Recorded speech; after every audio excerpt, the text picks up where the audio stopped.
Welcome back, ladies and gentlemen, to another episode of RuneNews. I'm your host, Ryan. It's bloody good to have you here, and this week Jagex has given us an amazing Desert Treasure 2 update for the bosses. We get more gold per hour / per kill, if you will. There's some changes to them that you might not have even known that was needed, some bugs that were out in the game that have thankfully been ironed out. They've actually listened to No Monkey as well for a specific change, which is awesome.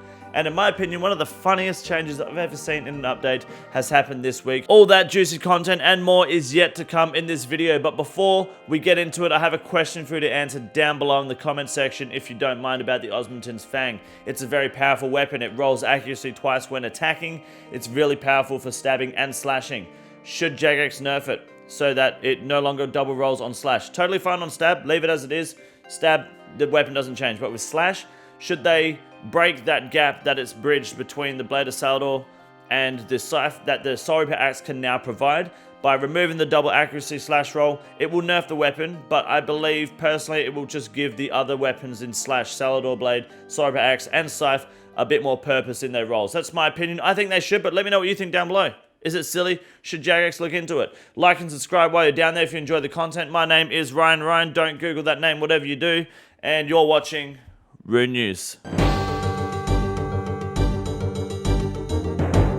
Here we have the OSRS Desert Treasure 2 further changes update for this week, and we're starting off with a bang here. I've thankfully not been cursed with the poor RNG of having more than one quartz per boss yet, but Jagex has released a beautiful change for people that get multiple quartz drops, which you can now go to the Ancient Vault and use it on, I believe, like these chests here in the corner, and you can get yourself some Dragon Plate Skirts, Dragon Dart Tips, Soul Runes, and more, basically meaning that when you get a quartz drop, that shit is worth bank. It's like getting a Brimstone Key, maybe even more. Knowing the way that they balance new content, this might be like 3 times as good as a Brimstone Key, Laren's Key. So extra quartz are now absolutely worth your time and not a bad drop to get anymore. You can get some big ass loot from here. So save up a bunch of them. If you've already got a bunch, go spend them at the vault. Let us know what you get. I would love to see what sort of drops and quantities you get inside those chests. So that is a massive dub. Glad that Jagex is looking out for the community in that aspect, because I was tempted to kind of ask that we just don't get more than one quartz drop at all. Like once you've got it, that's it. But this is better. I like this. Free money for sure.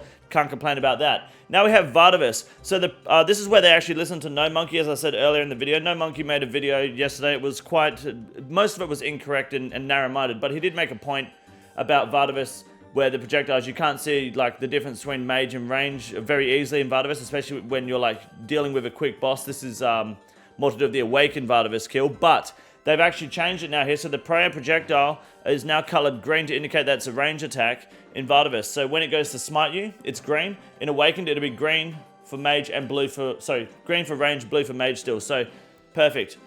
I know they didn't actually listen to No Monkey here. They had this planned already, but I just wanted, you know, might make him smile a little bit, which is good. I feel like he's not getting the best reception. Oops. The best reception from the community at the moment. So that's good. Good job, No Monkey. You did it. Nice work. At least one spark will now always spawn with Vardavis. Uses his jump and dash attacks, which shouldn't fuck with the meta, hopefully. And players will no longer experience 2 consecutive blood capture attacks. That sucks, because blood capture means it's a good time to eat, but doesn't matter. I mean, I never experienced that myself, but who cares? Whisperer now shows his plats for sanity damage, which is awesome. A lot of people don't understand how sanity works in that boss fight, and now you do. It should no longer incorrectly do more attacks in a row than intended, which I've never experienced myself. The end trails will spawn even if you are no longer in the fight arena with the boss. When the boss is dead. Okay, I don't know what that means. The boss should now correctly drop clues, which is awesome as well. I think the Whisperer drop table was actually busted for quite a while. Hey, she wasn't dropping clues at all. The respawn time is now decreased slightly, and they fixed some issues that would cause a perfect kill to fail. So the perfect kill system is legit, which is awesome. Now the perfect kill system doesn't fail. And that's good for the Whisperer, because a lot of people weren't sure if the drop table was working for a hot minute. So now the Whisperer is good, and it's back to making big money from that boy. Leviathan no longer... you'll no longer receive your melee attack can't reach the lower message when trying to autocast in melee range. These are problems that I've never had, and I've got plenty of kills in these bosses. Fix some issues that would cause a perfect kill to fail. There you go. Casting shadow spells should now grant default cast XP, which is nice. That's good. It would be good if it... Oh, no, because you can't really fail it, so that's not a problem. That's good. Awesome. We've adjusted the color of the melee projectiles to be clearer for players with visual impairment. Sorry. Let's read that again. That's a good one. We've adjusted the color of the melee projectiles to be clearer for players with visual impairments. Now, I'm not a fan of the way, like, the high-level community were like, oh, Jagex has removed the plugin for the deaf and the blind. It's against the disability. Fuck, cut the shit. Okay, fuck the disabled. Jagex is... I don't know if this actually does fix it, but, I mean, they're making moves. They're putting things in the right direction for Leviathan specifically. That's good. Jagex cares. Jagex is doing what they can on their end. The plugin's been fixed on the other end. So... stop trying to use the disabled being attacked, which they're not, as an excuse for your own ignorance. That's just at the high-level community. If you don't know what I'm talking about, my previous 2 videos before this will explain a lot. Duke Succulus, the vent attack during the preparation phase is no longer random and thus predictable. That's good. Once we know how predictable it is, that'll be good, because I hate running through the gas and getting hit. It's really annoying. So having a set rotation rather than being random is very helpful. I like that. The Sorry Axe, this is good. The second one's the best one. If the Phoenix Necklace healing effect procs, it will no longer reset the soul stack. Sorry that I've done that along the top there. But basically, people are using the Phoenix Necklace, the Sorry Axe, and then they're hitting with the axe, and it's proccing the necklace, and then they're removing their stack. So they fixed that, thankfully. I think that's awesome. And you can no longer pull up an interface to store the stack timer, which is good too, because people are going to cheese the shit out of that. So that's awesome. Big fan of that. Love those changes. And then some other bullshit that we don't really care about. Who cares about that? Now, this is the best, okay? This is a good update. The ancient icon can no longer... you can now use the ancient icon to ground it with a pestle and mortar to get 5,000 ancient essence, but... I lost my shit when I saw this. This is the best. Players can no longer kill Apprentice Tamara during the Guardians of the Rift minigame. Has anyone got video footage of that happening? I need some. If you've got video footage of that happening, that's the funniest shit I've ever fucking heard. I need to see that. People are going in Guardians of the Rift and killing motherfuckers. NPCs that shouldn't even technically have health bars are getting cleaned up inside this minigame. That is no combat involved at all for the player. So if you got video footage of that, please let me know. I'd love to see that. That is amazing. PvP Worlds they're back on the other rotor, the period B. Osworld no longer has LMS. That's about it for Oldschool Runescape update this week. I'm going to give you a quick update for RS3, which doesn't really matter, and then the Grand Exchange, we're going to show you how to make some money. Thank you. You're the best. Oldschool Runescape's had some big updates recently, especially around Desert Treasure 2. Jagex is really heading in the right direction, and RuneScape 3 appears to be doing quite a good job as well. They've got a new combat skill. It's called Necromancy. It completely reworks the combat triangle. It's not a triangle anymore, really. It's more like a square, or kind of not a square at the same time. It's like a triangle with the Necromancy in the middle, I think. The main point is to take away from this is that RuneScape 3 is fucking dog shit. Good evening, ladies and gentlemen. My name is Wade Green, and welcome back to the Grand Exchange update this week for RuneNews. And you're goddamn right, mole slippers are the biggest rise of the week. For the first time ever, we're on the front page. Check it out. Look, we go back. Where is it? Right, I can't see with these fucking glasses on. Right here, mole slippers on the front page. What did I tell you? They're coming back, and look at that price hike. Look at this. This is massive. 200k, and they're only going to keep going up. There's no signs of declining. You know what you need to do in this instance? You need to do what I've been telling you. Invest in mole slippers. You should have done it down here, but that's fine.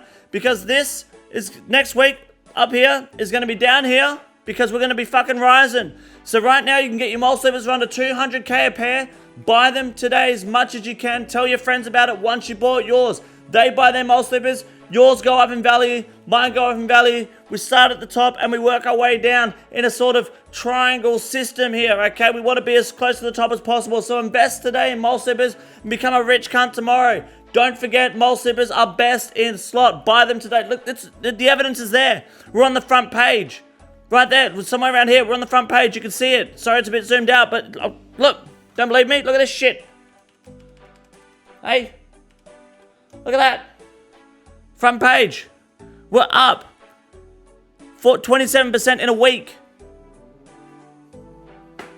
What more do you want? Now, one of the biggest losses this week is the Aram's armor set. Now, arguably, the Virtus robes is responsible for this, being a better mage set, essentially.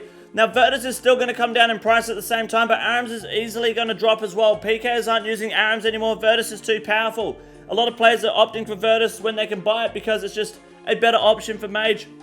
and it's not expensive as, what's it called? Ancestral. If you don't have a shadow, you don't need the Ancestral. So ARMS is on the low at the moment. It's probably going to still drop. I would probably sell my set today if I had one. And look at buying it back maybe to the near future. But right now, being at 6 mil, it could probably drop another 2 at least. Still a powerful mage set. Still great value for money, but opinion is, you know, more important than fact with the Grand Exchange. So this is going to keep dropping. It might not drop much further, but it's definitely going to hit below 6 mil by tomorrow. Absolutely. And finally, since Mole Slippers were obviously the biggest rise of the week, we've got the Cypher Viteur, the Cypher Viteur uncharged. And what that means is, well, 2 weeks in a row and it's still dropping. Look at that. It's getting fucked, which is why I think the Fangs should probably be nerfed a little bit just on the slash side. Remove the accuracy roll so things like the Scythe can thrive a bit more. I mean, it's a 500 mil or 470 mil item now. It's a mega rare from a raid, and it's kind of just being challenged on everything that's smaller than 3. So the Soul Reaper Axe is obviously going to compete with this as well, but if it's, you know, the Soul Reaper Axe also has a lot of value, and the Soul Reaper Axe is likely going to sit above the Scythe's value for a long time, considering how rare it is, how annoying it can be to use, and how powerful it is in the hands of the correct wielder. So Scythe on big mobs, Soul Reaper Axe on little mobs, kind of put the Fang back in the stab menu. But that's it for the Grand Exchange update this week. Buy yourself some Mole Slippers, ladies and gentlemen. My name is Wade Green, and I'm a cunt.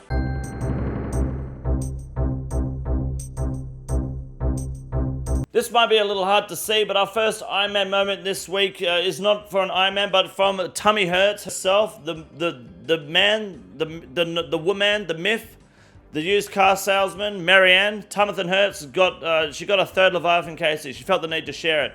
I was impressed because she did it with the basket of eggs here. Look at that. She's running around. She's equipped in that, skipping around Leviathan all day, doing damage. So GZ to Marianne. She's an OG. She does a good job. Nice work.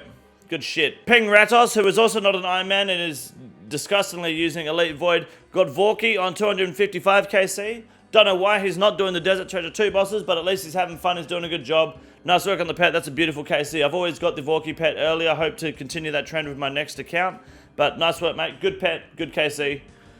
Good work. And finally, Noob Bosser, who's also not an Ironman, got Wisp on 16 KC. Arguably the easiest pet to get from the Desert Treasure 2 bosses, but nonetheless, still an amazing pet and an amazing job. There was one more Ironman moment, by the way, that was someone getting their 5K for the first time, but for some reason, when I tried to save the image, it was like a WebP. I don't know what the fuck you're doing, uploading WebP images, so if you can upload your shit properly, that'd be great. Good stuff to Noob Bosser and Tummy Hurts and I don't know, Piss on My Rat or something, whatever the other guy's name was. Thank you very much for watching RuneNews this week, guys. My name is Ryan. Do not Google that name, Ryan from WA, and I will see you guys in the live stream tomorrow. Have a good night. This is the easiest room in the raid. It's quite simple. You got a big boy. Look at him. God damn. Fuck me. Look at that boy. It's huge. You got a big boy.